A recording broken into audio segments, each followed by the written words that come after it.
and by using primacy and recency as your friend to make sure that the first things and the last things that they hear are the things that they take with them to the jury deliberation room so that they can find for your side. With that, are there any questions?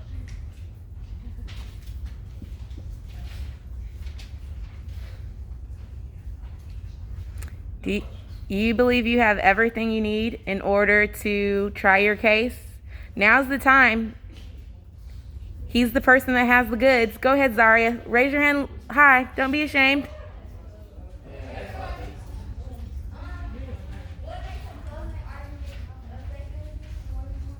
I'm sorry? Only one person should be talking. The rest of you should be silent. So she asked, what makes a closing argument effective? He just talked about that. So there's a few different things. Aside from those three key points I gave you, make sure that you tell the truth. Make sure that everything that you say is supported by the evidence that already came out in the trial. And that works both ways. If you are telling the story on opening statement and the evidence comes out differently from the story that you told, you're in trouble because now you've lost credibility with your jury and you're never going to get it back. Same thing happens on closing argument. If you're arguing a point and the jury remembers it differently because it came out differently on the stand, you're going to lose credibility and they're not going to listen to anything else that comes out of your mouth.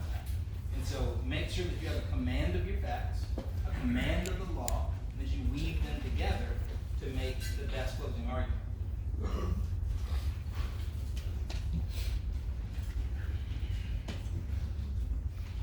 I'll tell you one thing that I'm really bad about that you also should not do. So do as I say, not as I do. When you're moving in the courtroom, you know how I said everything that you do is for a purpose, that everything you do is persuading them? I have a really bad habit of, if I get nervous, I kind of move around a lot. And so I'll move sometimes when I don't need to. All right? The better way to handle that is to stand where you are and only move when you need to. So if I'm going to tell my story, I'll like to tell you a story. So when I was a law student, I was an intern at a prosecution office down in Florida. And the supervisor started his closing argument on the floor. He laid out on the floor. And he laid there for a certain amount of time because he wanted the jury to understand how long that victim had to lay there waiting for help. Mm. That is moving with a purpose, right? It's not milling about how I've been doing, right? It's using everything at your disposal, including your own body, to make your argument. Mm.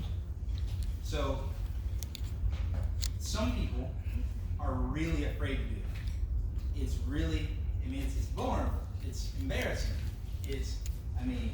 That's a weird thing to do. You got a jury of strangers there, and you're laying on the floor. Mm-hmm. But if you lay there for 3 minutes, or I'll put it a different way, 8 minutes and 46 seconds,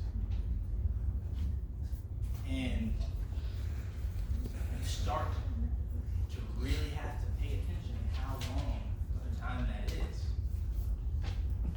How long was George Floyd on the ground with the knee on his neck? That 8 minutes and 46 seconds passes by, and it's an eternity. Mm-hmm. And now the jury doesn't just hear that it was a long time, they feel that it was a long time. They're uncomfortable because you're uncomfortable, and they now understand just a fraction of how uncomfortable it was for that victim, right? So everything that you do is persuasive. The way that you tell your story is not limited to what you say. You'll notice that aside from writing this, I don't use a PowerPoint.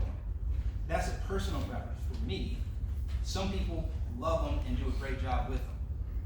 If I have PowerPoint, I'm looking at it the whole time and I'm reading. And I'm not making eye contact.